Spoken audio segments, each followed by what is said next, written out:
Excelente tarde. A nombre de la Procuraduría General de Justicia del Estado de Hidalgo y del titular Raúl Arroyo, les damos la más cordial bienvenida a esta transmisión en vivo a través de nuestras redes institucionales. Su servidora, Mercedes Ciclari Mendoza Mesa, directora del Instituto de Formación Profesional del Estado de Hidalgo y titular de la Unidad Institucional para la Igualdad entre Mujeres y Hombres. La incorporación de la perspectiva de género y el respeto a los derechos humanos en las políticas públicas que se implementan en la Procuraduría ha sido de mayor importancia para esta administración y ha constituido uno de los principales retos para el Procurador General Raúl Arroyo, entre los que destaco la reingeniería de la institución. Es por ello que dentro de las actividades previstas en el programa para conmemorar el centenario de la Procuraduría y en el marco del Día Internacional de las Mujeres, la doctora Leticia Bonifaz Alfonso dictará la conferencia virtual Los Derechos de la Mujer Hoy, de quien me voy a permitir leer su semblanza curricular. Es licenciada y doctora en Derecho por la Universidad Nacional Autónoma de México, de donde es catedrática desde hace 30 años. Fue becaria del Gobierno de Italia para realizar una investigación postdoctoral en la Universidad de Bolonia. Se ha desempeñado en distintos cargos, entre ellos, directora de la Escuela Judicial del Tribunal Electoral del Poder Judicial de la Federación y de la División de Estudios Jurídicos del Centro de Investigación y Docencia Económica, CIDE, como consejera jurídica del Gobierno del Distrito Federal y directora general de Derechos Humanos en la Suprema Corte de Justicia de la Nación. Ha participado en foros nacionales e internacionales, publicado trabajos científicos en la región y artículos de opinión en El Universal. Actualmente, funge como experta independiente del Comité para la Eliminación de la Discriminación contra la Mujer, CEDAW. Al finalizar la conferencia, se abrirá un espacio para sus comentarios y sus preguntas. Doctora Leticia Bonifaz Alfonso, le agradecemos su invaluable apoyo y colaboración con esta Procuraduría, porque por favor le cedo el uso de la voz. Muchísimas gracias, doctora. Bienvenida. Gracias, Mercedes. Un saludo al señor procurador. Y vamos a platicar, le quise llamar los derechos de las mujeres hoy, porque es mucho lo que hemos avanzado, pero no podemos decir que hoy se puedan ejercitar todos los derechos, y justo voy a explicar por qué. Y para hablar de los derechos hoy, me voy a ir un poquito hacia atrás, a cuando se hace la Constitución del 17 en México.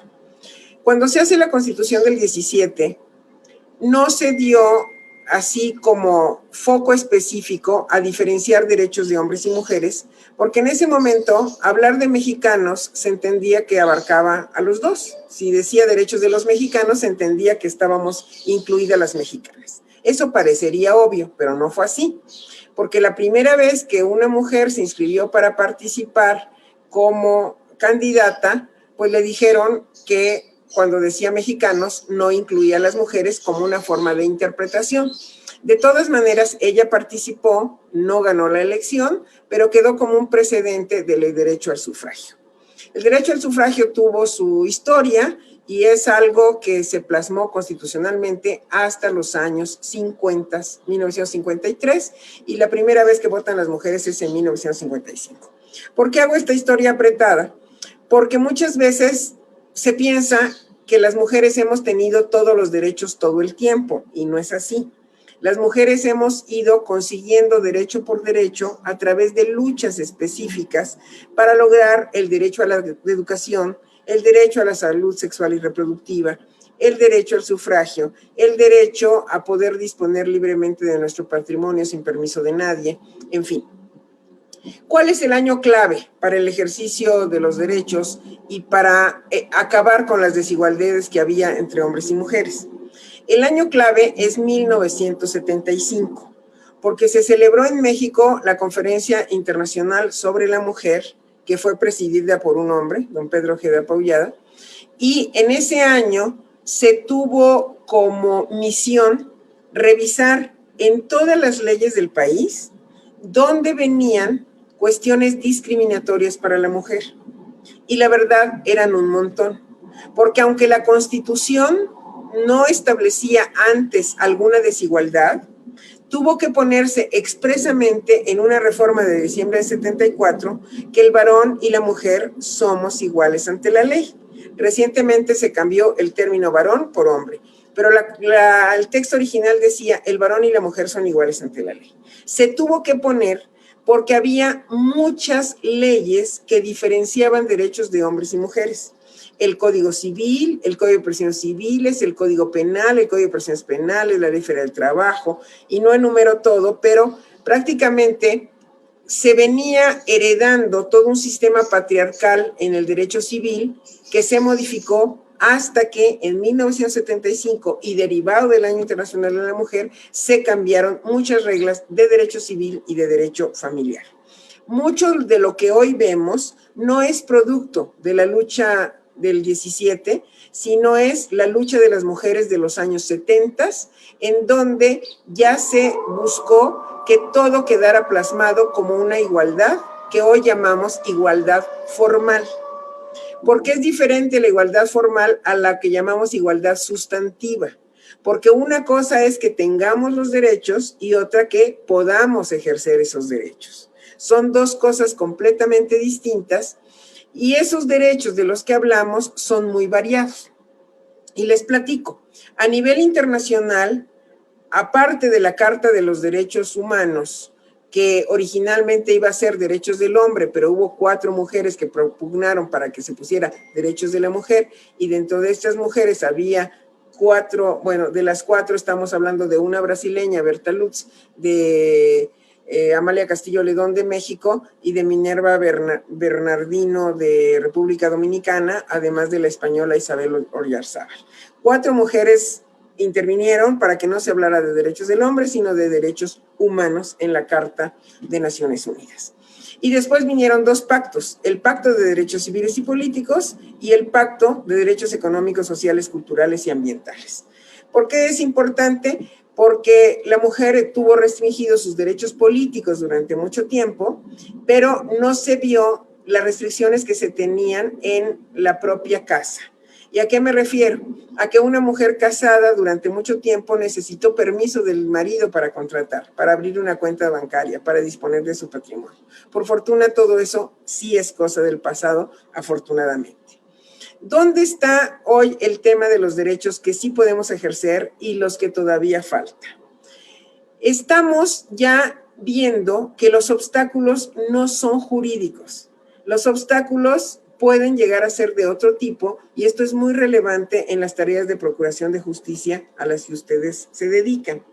Porque una cosa es el derecho material y otra es el derecho de acción que acompaña el derecho material para hacer ejercitable ese derecho. Para poner ejemplos muy concretos, vuelvo al tema del derecho al voto. Una cosa es que la mujer pueda votar y ser votada y otra que realmente sea votada, que realmente la propongan en una elección, que gane las elecciones y hay toda una discusión respecto de violencia política contra las mujeres hoy. El derecho a ser votada hoy tiene restricciones porque en muchos lugares siguen sin proponer mujeres o proponen a mujeres a las que no les dejan tomar posesión después y si toman posesión no solo sufren denigración sino discriminación en los cargos públicos, sobre todo en los cargos colegiados. Pero no voy solo sobre derechos políticos, vamos prácticamente a ver todos los derechos. Y les decía yo que ustedes en el ámbito de procuración de justicia, la mayoría de las veces lo que hacen es que acuden ante ustedes porque fue violado un derecho o porque se busca que se ejercite un derecho y ese derecho basta que puede ejercerse porque está plasmado en un código, en una ley, pero lo que acompaña el derecho de acción es lo que hoy llamamos derecho de acceso a la justicia. Y dirían, pues en realidad todas las personas tienen un derecho al acceso a la justicia. No tendría por qué haber diferenciación de hombres y mujeres. Pero da la casualidad que allí son los sistemas económicos los que hacen que la igualdad jurídica no sea una igualdad real. Les pongo un ejemplo. No sé si en Hidalgo ya hay divorcios incausales, pero el divorcio sin causales en la Ciudad de México se instrumentó en la época de que Marcelo Ebrard era jefe de gobierno en la Ciudad de México, y lo que vimos fue que mayor cantidad de mujeres comenzaron a impulsar juicios de divorcio. Y la pregunta es, ¿por qué? Porque un divorcio sin causales implica un juicio mucho más corto. Y recuerden que en los roles tradicionales, el hombre tiene más dinero que la mujer porque el hombre es proveedor y la mujer se dedica más a las labores domésticas. En consecuencia, la mujer no podía sostener un juicio largo. Un juicio de divorcio antes podía tardar años. Y en ese sentido, una mujer se sabía que tenía la posibilidad de iniciar un juicio de divorcio, jurídicamente sí, pero materialmente le era imposible y entonces el derecho era nugatorio. El derecho está, pero la posibilidad de su ejercicio es nula y por eso hablamos de un derecho nugatorio. Y podemos poner muchos ejemplos en donde el derecho iguala, pero las condiciones económicas son las que hacen las desigualdades. Cuando hablamos, por ejemplo, de algo que ya consagra el artículo constitucional, el artículo 3º constitucional, el derecho a la educación. Ustedes dirían, en México hace mucho tiempo que no hay distinción para que el derecho a la educación la tengan hombres o mujeres.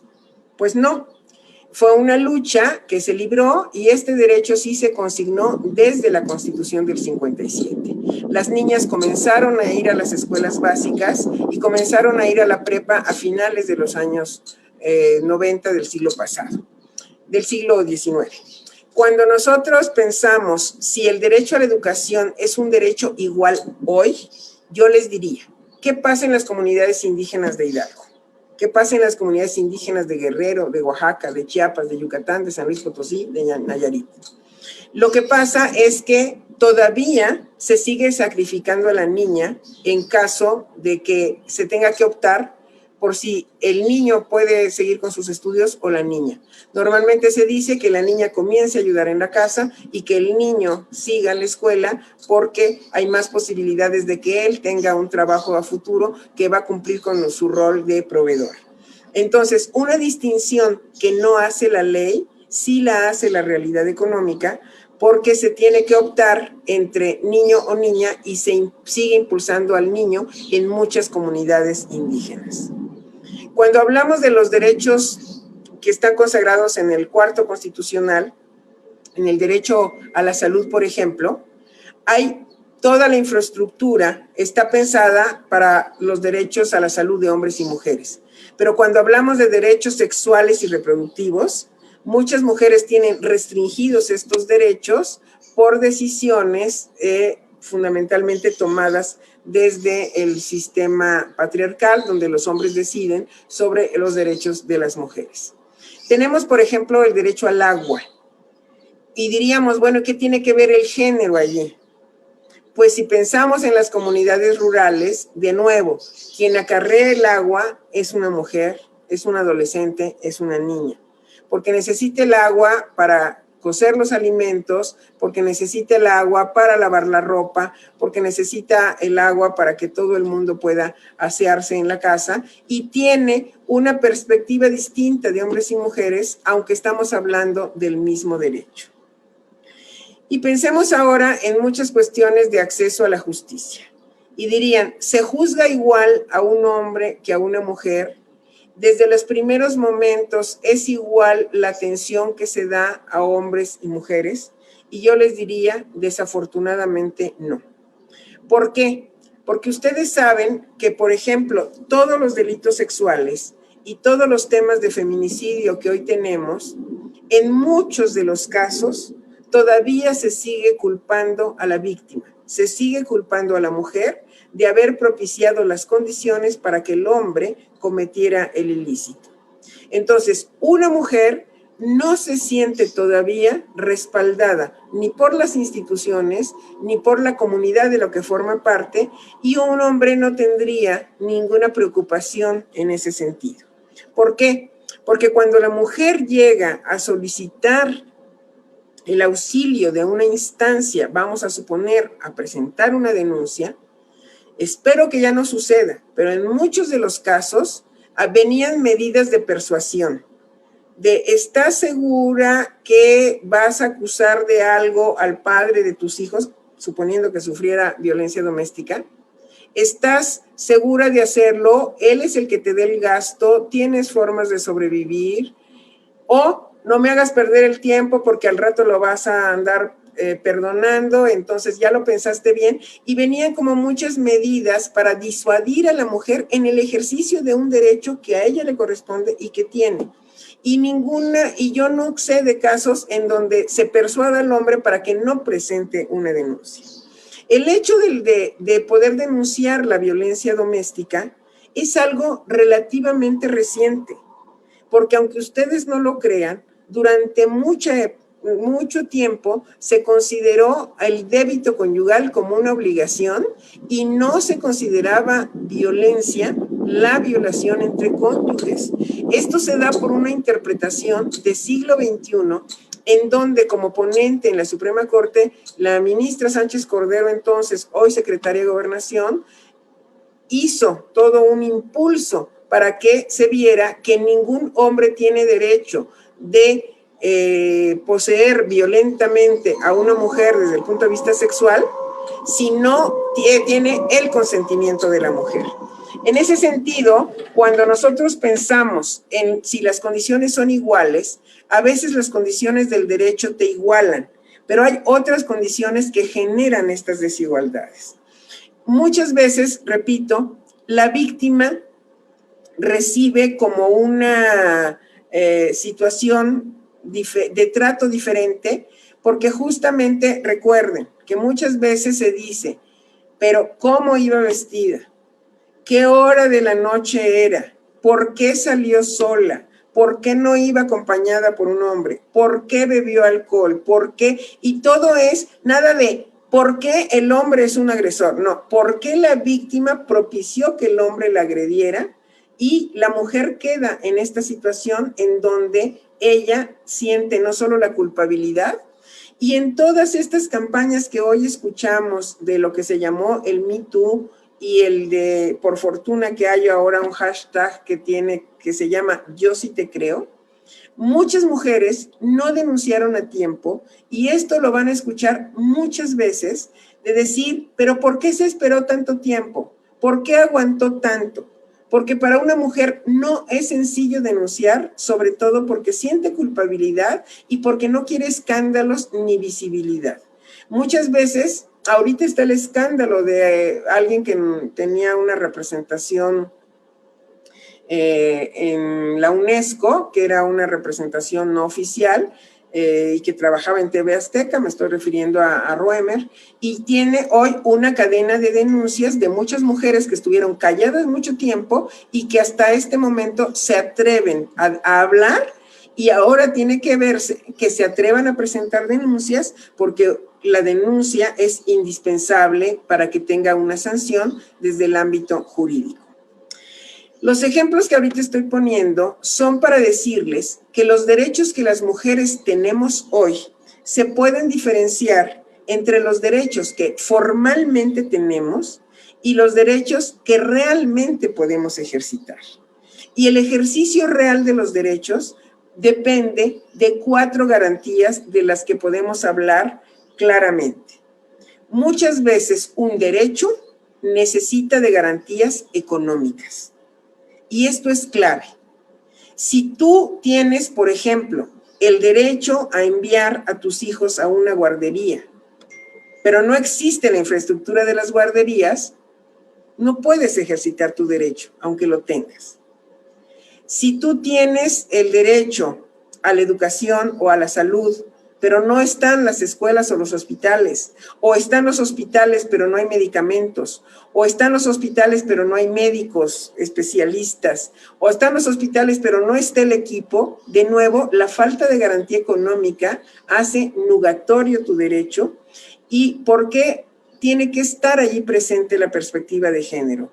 Porque muchas veces la mujer lo que hace es como aguantar, esperar, saber que es ella la que tiene que ir después, como una cuestión cultural terrible. Hay otro tipo de garantías que le podemos llamar garantías políticas. Y estas garantías tienen que ver con la decisión de los órganos del Estado de decir: sí, estoy convencido de que este derecho tiene que poderse ejercer. En este sentido, regreso un poco a la historia por donde comencé, diciéndoles que en la época del general Cárdenas no hubo la decisión política de promulgar el derecho al voto, pero que al contrario, Ruiz Cortines sí tuvo la decisión política que funcionó como garantía de dar acceso a las mujeres al voto. Recientemente se está trabajando un tema de paridad y antes hubo un tema de cuotas. El decir sí vamos por la paridad implica una decisión política. Y en esta decisión política hoy, para decir vamos por la paridad, la que se llama la legislación de la paridad, porque ya pudimos lograr finalmente en ambas cámaras el 50% de hombres y mujeres, entonces en ese sentido, cuando tienes esa mayoría y de presencia de mujeres, entonces ya puedes realmente impulsar políticas públicas en beneficio de las mujeres, porque muchas veces este impulso no se da por la falta de representación de las propias mujeres. Las decisiones políticas son clave, decisiones para crear guarderías en apoyo a las mujeres, decisiones para que exista la licencia de paternidad de los hombres para que en ejercicio de sus nuevas masculinidades apoyen a las mujeres en los días posteriores al nacimiento de un hijo. Estas cuestiones son políticas públicas que impactan en el ejercicio de los derechos y que tienen que existir necesariamente como garantía.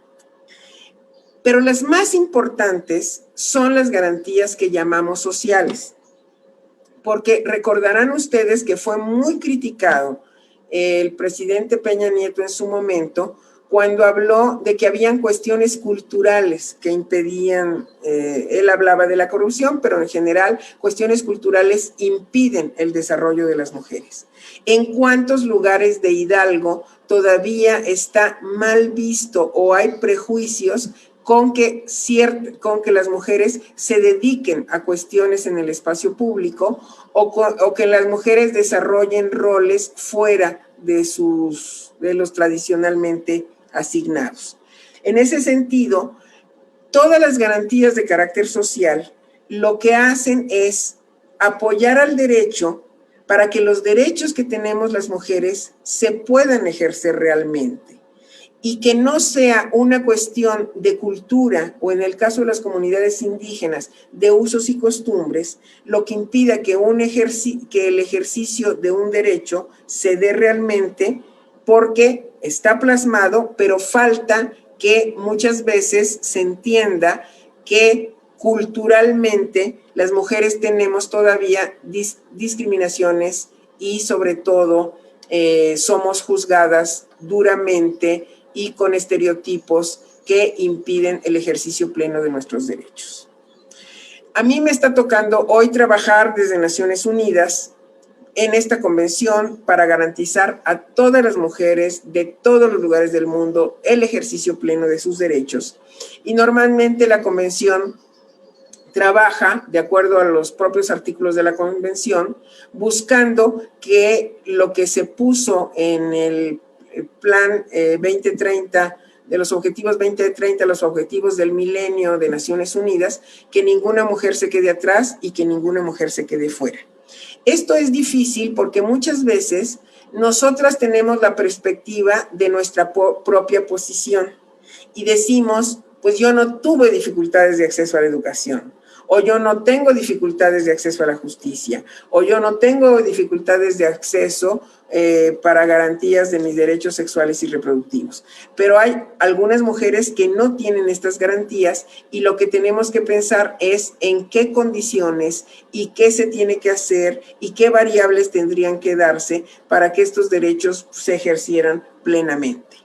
Cuando pensamos en el ejercicio de los derechos y sobre todo en los ámbitos de procuración de justicia, vemos que cada vez más son mujeres las que forman parte de ministerios públicos, de fiscalías, y se insiste mucho, es parte del trabajo que se desarrolla, que desarrolla Mercedes en Hidalgo, que falta para que no solo no exista discriminación, sino que existan igualdad de condiciones, no solo en el servicio que otorga la Procuraduría, sino en las posibilidades que tienen mujeres y hombres de tener acceso a los puestos en la Procuraduría. Y muchas veces se diría, si hay concursos, los concursos son abiertos e iguales, los derechos son idénticos de mujeres y hombres, pero resulta que no. Ustedes saben la cantidad de veces que una audiencia se está tardando y que la mujer ya está en la angustia de quién va a darle de comer a mis hijos, quién los va a ayudar en la tarea, quién va a... La otra parte, o sea, quisiera estar concentrada en el trabajo, pero la doble jornada, por los roles que se han impuesto, hacen que una mujer tenga que ser multifuncional, y la pandemia de ahorita lo que ha demostrado es que además las mujeres resultamos más perjudicadas porque tenemos que ver lo nuestro y lo de muchos otros más por estas tareas de cuidado. Cuando alguien dice hay igualdad plena, resulta que no lo es del todo, porque hay ciertas circunstancias que quiero insistir que son ajenas al derecho y que tienen que ver más con lo que llamamos igualdad sustantiva, diferente a la igualdad real.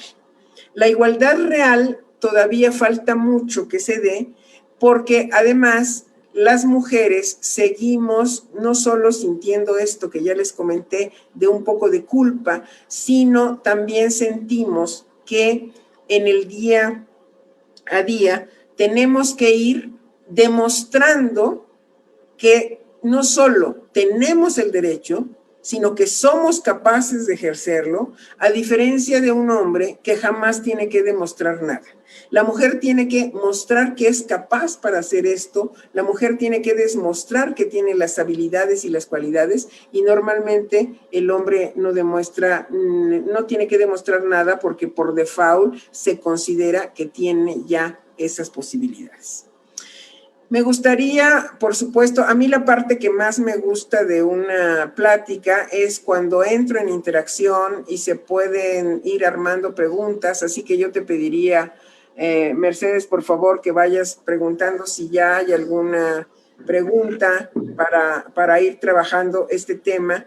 Y puedo aprovechar para hablar de los derechos laborales, que también tuvieron en el inicio de la Constitución del 17 aparentemente un piso parejo, pero todavía hay mujeres que ganan menos que los hombres, desafortunadamente. Todavía en casos de ascensos las mujeres siguen siendo discriminadas. En algunos casos se sabe que es la mujer la que saca la chamba, pero no está considerada en el momento del ascenso, o se tiene que pensar en lo demás. Pero ella tiene que ver a sus hijos, pero ella se puede embarazar, pero ella tiene que, y entonces van contando como puntos negativos en una competencia que termina siendo desigual y que son cuestiones que van en contra de la mujer, como si una cuestión biológica determinara la restricción de derechos más adelante. No sé si está llegando alguna pregunta o si nuestro procurador tiene algo que comentarnos. Sí. Por favor. Sí, claro que sí, doctora. Tenemos algunos comentarios y algunas preguntas, si me permite. Por ejemplo, el comentario de Alma Yesenia, que le agradece por tan valiosa información. También tenemos al módulo de atención a mujeres jóvenes de Ciudad de las Mujeres. También le agradecen tan importante información. Ana Lara Vargas comenta, en Hidalgo se aprobó ayer la objeción de conciencia al personal médico para el aborto. El Congreso no estableció cómo garantizar que siempre habrá un médico no objetor en comunidades en donde con dificultad hay uno solo. ¿Qué opinas de eso, doctora Bonifaz? No tenía conocimiento, qué bueno, para poner atención, porque incluso puede haber alguna acción de inconstitucionalidad sobre esto. porque el aborto está permitido bajo ciertas causales en Hidalgo, y eso implica que cualquier mujer que solicite un aborto por las causales permitidas, se le tendría que hacer la intervención, y esto es una cuestión que tiene que estar garantizada por parte del Estado, y de allí es la norma, creo que es la 046, y una negación de un servicio médico, ya lo dijo la Corte, es violatoria de los derechos de las mujeres. Si hay objeción de conciencia, necesariamente tiene que haber un médico no objetor, porque el servicio y la garantía del derecho a la salud de las mujeres tiene que darse necesariamente. No tendríamos posibilidad de verlo de otra manera, y se tendría que ver como antecedente lo que la Corte resolvió en 2 casos en relación a Morelos y Oaxaca, en donde hubo negación del servicio que se tiene que ser proporcionado. Pongamos en los casos de una violación de una menor de edad, y ya saben ustedes cuáles serían los casos permitidos en el estado de Hidalgo. Es muy delicado, si se acaba de aprobar hay que hablar de ello, y yo estaría muy interesada en saber cómo fue este proceso allá en el estado. Muchas gracias, doctora. Paula Márquez García comenta: gracias por esta conferencia, es muy bueno saber esta información. Angie CM, hola, buenos días, gracias por la información. Claudia Reyes Orozco, gracias por compartir. Gutiérrez Lidia, excelente ponencia, muchas gracias. Mayra GZM, hola, buenas tardes, gracias por tan interesante ponencia de Ciudad de las Mujeres. Carmen Ubaldo Mejía, saludos de la Secretaría de Cultura de Hidalgo. Verónica Ángeles, buena tarde, soy reportera del Sol de Hidalgo. Preguntarle, ¿cuál es su opinión de la ley Olimpia que se aprobó en Hidalgo? Y sobre todo, conocer su opinión en relación a que un delito de contacto físico, como el abuso sexual, tiene mayor punibilidad que la violación a la intimidad sexual. Correcto. Mire, realmente el problema con los tipos penales, cuando quedan después desfasados en cuál es su sanción, es que se hacen reformas que no toman en cuenta la totalidad de los códigos, y entonces puede suceder que de pronto un delito puede ser mucho más grave y tener menos sanción por las reformas y los procesos cuando se van dando. Respecto de la ley Olimpia, me parece fundamental. La ley Olimpia me parece muy relevante, y proteger la intimidad de las mujeres. Olimpia me parece una mujer no solo muy valiente, la mamá de Olimpia, por supuesto que también, y qué bueno que se dio este caso en donde se pudo abiertamente hablar de lo que implica para una persona que se viole su intimidad y que se haga toda una serie de publicidad de algo sin su consentimiento. Todavía nos falta mucha regulación de redes sociales y de las consecuencias, sobre todo cuando suceden cosas en contra de la voluntad de las mujeres, y obviamente también aquí hay una diferencia entre hombres y mujeres, porque las mujeres son las que somos vistas como objetos sexuales, incluso con posibilidades de difundir imágenes, y como víctimas normalmente son doblemente victimizadas, revictimizadas, y me da muchísimo gusto que en Hidalgo se haya avanzado en este tema. Muchísimas gracias, doctora. Mayarca comenta: gracias por la conferencia, muy interesante. En el trabajo y demás ámbitos de la vida, muchas veces se piensa que un hombre es capaz de hacer más cosas que una mujer, y desgraciadamente muchas mujeres así lo piensan. Miren, yo quisiera que tuviéramos claro que no es un tema de competencia, sino es un tema que históricamente las mujeres hemos estado discriminadas porque el sistema patriarcal estableció reglas de dominación por parte de un sexo en relación al otro, y puso roles de género en donde la mujer tiene desventajas por los estereotipos y por todos los prejuicios en relación a nosotras. ¿De qué se trata y qué se busca? Estamos buscando una sociedad igualitaria y una sociedad que tiene que compensar todas las desigualdades que se generaron y que dejaron a las mujeres en un plano inferior. Igualar a las mujeres es el objetivo y no implica competir, no implica decir quién es mejor para hacer qué, porque tenemos las mismas aptitudes si se nos desarrollan. Muchas veces se decía, es que una mujer no puede hacer esto, si no lo ha hecho y no se le ha permitido que lo haga, pues difícilmente lo puede hacer.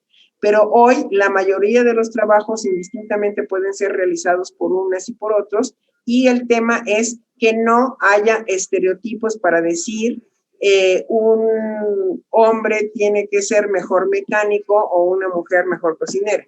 Puede haber un superchef y una mujer dedicada a la mecánica que sea muy buena también. El tema es cuando desde la niñez empiezas a estereotipar y a decir qué puede o sabe hacer el niño y qué puede o sabe hacer la niña, considerando ciertas aptitudes que no son para nada innatas, sino son impuestas socialmente. Muchas gracias, doctora. Hay muchas felicitaciones, muchos buenos comentarios sobre la ponencia. Huitzil Areli comenta y pregunta: buenas tardes, gracias por abordar estos temas tan importantes. Personalmente, a mí me inquieta que las autoridades máximas, como es el presidente de la República y algunas dependencias, ante la violencia de género no muestran seriedad o interés. Y esto, a su vez, ¿cómo afecta esta postura ante organismos como la ONU? Realmente estamos en la víspera del 8 de marzo y llegamos en condiciones verdaderamente difíciles para las mujeres, porque justamente sabemos que hoy las autoridades tendrían que estar hablando de por qué el aumento en los feminicidios, por qué el aumento de la violencia doméstica y sobre todo, ¿y qué se va a hacer? Y aunque tenemos algunas autoridades comprometidas, algunos procuradores, procuradoras muy comprometidos, personas en los juzgados y en todo el sistema de administración de justicia, uno desearía que se estuvieran reforzando las políticas públicas, y eso es muy relevante porque no se ve, no solo en México, sino en muchos países del mundo, no se está tomando con la profundidad que se debiera el dónde está el detonante del feminicidio, sobre todo, y del abuso sexual y de toda la violencia contra las mujeres, porque no es algo que podamos normalizar. Es algo que nos debe seguir molestando, es algo que no puede continuar como no se puede hacer nada más y ya no queda de otra. Por eso siento que no nos toca más que ser, como dice la senadora Malú Micher, insistencialistas. Seguir insistiendo en que se tiene que reconocer realidades que dejan a las mujeres en condiciones de desventaja y que necesitamos, de veras, necesitamos que pongamos toda la atención, todos los recursos, como les hablaba yo, recursos de carácter económico para que funcionen bien los ministerios públicos o las fiscalías, para que funcionen bien todos los espacios en donde las mujeres van logrando compensar estas desigualdades de las que hemos venido hablando. Muchas gracias, doctora. La última pregunta que tenemos en nuestra de las redes institucionales: ¿qué podríamos pregunta Héctor Escudero, ¿qué podríamos hacer bajo el escenario actual para garantizar la igualdad de la mujer y el hombre en la cultura mexicana? La pregunta es muy buena, porque normalmente lo que se hace es hacer cursos a los que asisten mujeres. Y ahorita hay que hacer muchos cursos de nuevas masculinidades, porque el receptor del mensaje, ante todo, debe ser un hombre. ¿Por qué? Porque los roles que se tienen que equilibrar en el espacio público donde hemos venido hablando, pero también en el espacio privado. Para que la mujer esté en el espacio público en condiciones de igualdad, necesita estar en el espacio privado en condiciones de igualdad y no con la sobrecarga que hoy tiene. Entonces sabemos que hay cambios, No podemos pensar que a mí me tocó vivir lo mismo que vivió mi mamá o mi abuela. Y las generaciones que vienen están creciendo en condiciones distintas, pero el proceso educativo es lento. Yo creo que la utilidad de tener eventos hoy alrededor del 8 de marzo o los días naranja que son tan comunes y donde ya me han invitado varias veces en Hidalgo y donde tenemos que hacer reflexiones específicas sobre temas concretos de dónde está la desigualdad, sirven para ir generando conciencia y ojalá esto pues no solo trascienda, sino vaya contagiándose, porque hoy incluso muchas mujeres todavía creen que solo es una cuestión de echarle ganas. Y no es una cuestión solo de echarle ganas, porque cuando ves a lo que te enfrentas, son cuestiones que son totalmente ajenas a ti. Entonces, yo creo que es generar conciencia y mucha más conciencia. Muchísimas gracias, doctora. Tenemos todavía muchísimos comentarios de agradecimiento por el importante tema que usted nos hace favor de compartir, pero ya no tenemos preguntas. Entonces, cedo el uso de la voz, por favor, a nuestro Procurador General, Raúl Arroyo.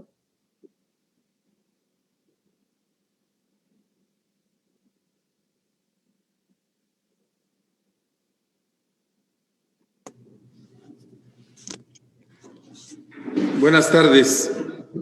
A mí siempre me da mucho gusto desde que conozco a Leticia Bonifaz saludarla, pero más escucharla, porque siempre aprende uno de ella. Y esta ocasión es diferente a cuando menos a la inmediata anterior, que fue presencial, que ella nos hizo favor de estar aquí para hablar de estos temas el año pasado. Pero hoy yo resalto y agradezco que en medio de esta crisis sanitaria que tenemos esté la doctora Bonifaz con nosotros. Respecto de ella misma hay una situación diferente y yo la celebro y públicamente le digo que para la Procuraduría de Justicia en lo institucional y estoy seguro que para las mujeres y los varones que trabajamos aquí.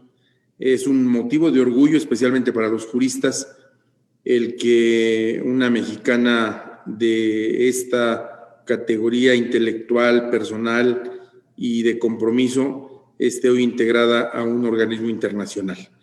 Nosotros disfrutamos mucho también esa presencia, pero más vamos a estar contentos de las luchas y de las batallas que seguramente ahí se van a dar por una mexicana.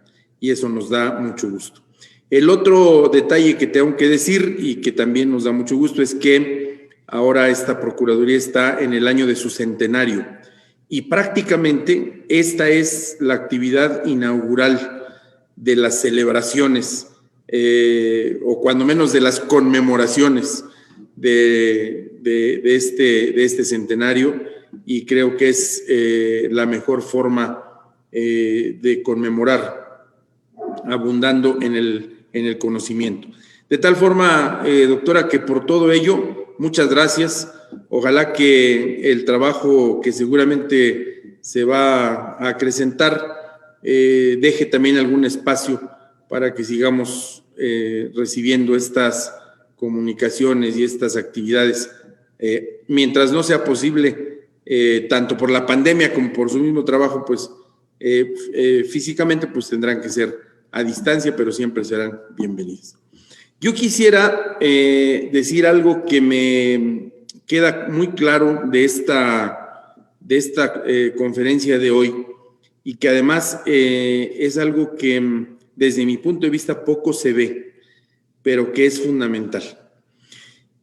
Me parece que el foco de las batallas se está centrando y se está quedando en el tema legislativo. Reformemos la ley, aumentemos penalidades, insistamos en la legalización de la interrupción del embarazo, establezcamos paridad en algunas áreas de la administración, de la justicia, etcétera. Pero me parece que esa lucha se empieza a quedar corta porque esto es lo más fácil de resolver. No siempre, porque tampoco siempre se logra convencer a todas las fracciones parlamentarias, por ejemplo, para que voten. Hidalgo es un caso clarísimo de lo que no se ha podido avanzar en esa materia. Pero digo que se va haciendo un tema focalizado porque poco se habla de las políticas públicas, que es justamente lo que la doctora Bonifaz acaba de señalar.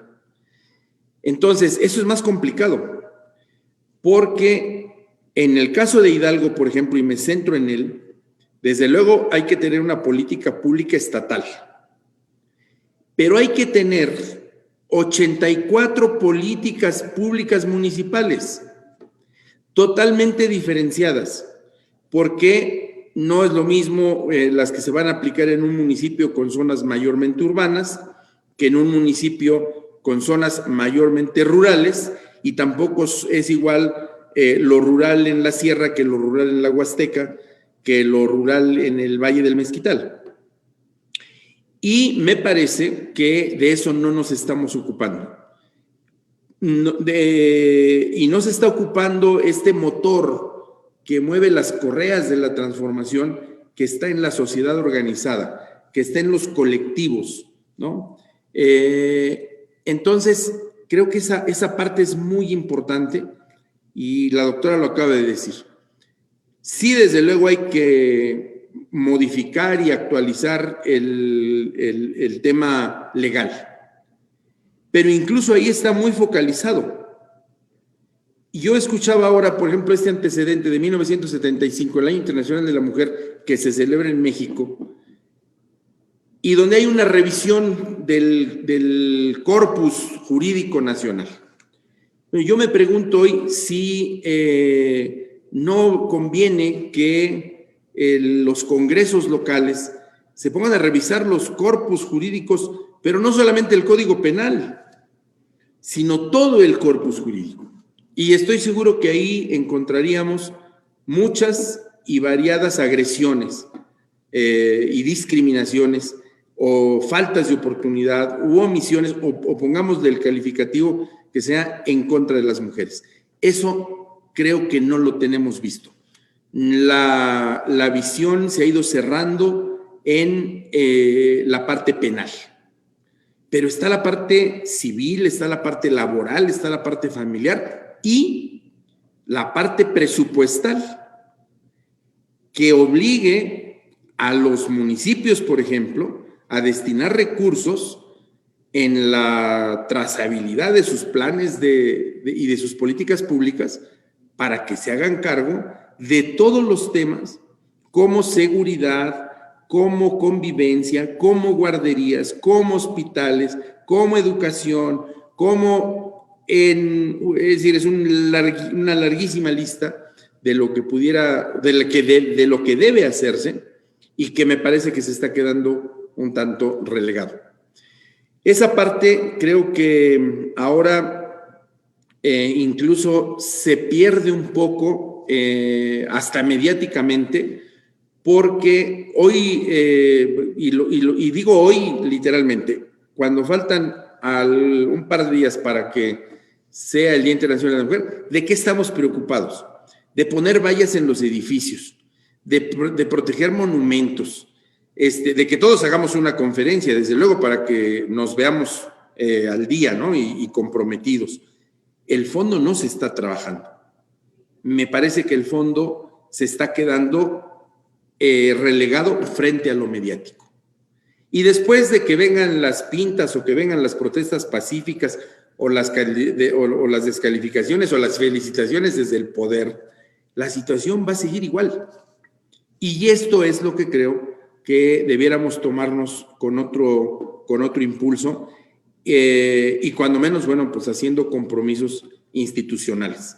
Yo no tengo pudor para decirlo porque asumo que aquí, si no hemos hecho lo suficiente, hemos dado pasos firmes para poder cambiar esa situación, que tampoco es nada sencillo, porque no es solamente inversión, ni tampoco es planeación, es también un cambio cultural, generacional, de todas y de todos.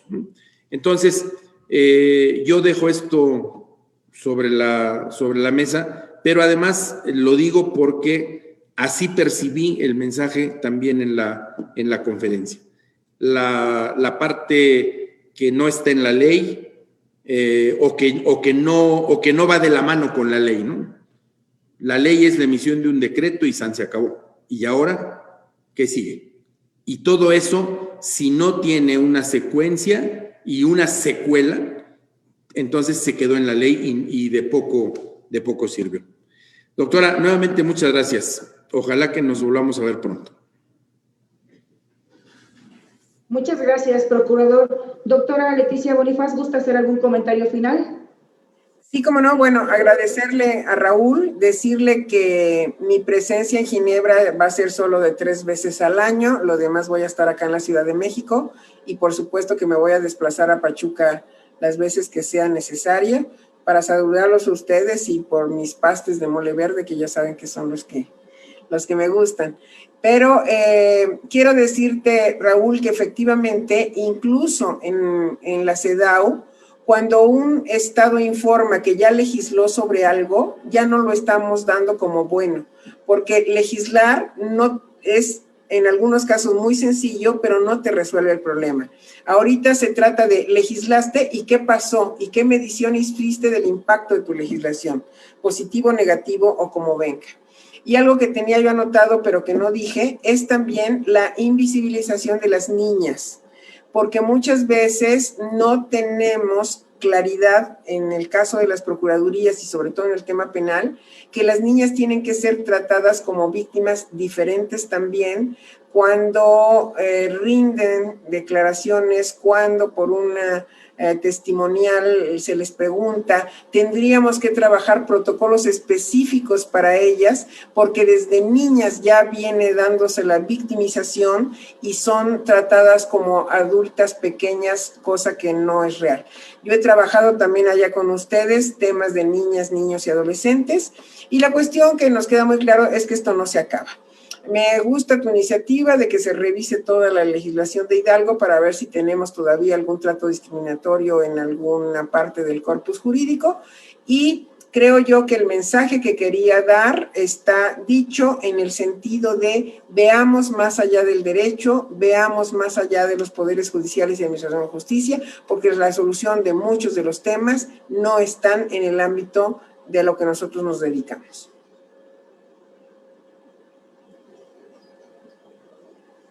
Doctora Leticia Bonifaz Alfonso, ha sido un placer escucharla. Le reitero a nombre de la Procuraduría General de Justicia del Estado de Hidalgo nuestro agradecimiento y reconocimiento por su excelente trayectoria. De igual forma, agradecemos su participación y atención a quienes nos acompañaron durante esta transmisión y los invitamos a estar pendientes de nuestros eventos virtuales, recordando que todas y todos tenemos que aportar para construir un mundo con igualdad, inclusión y no discriminación. Muchas gracias y exitosa tarde. Gracias. Gracias. Hasta luego.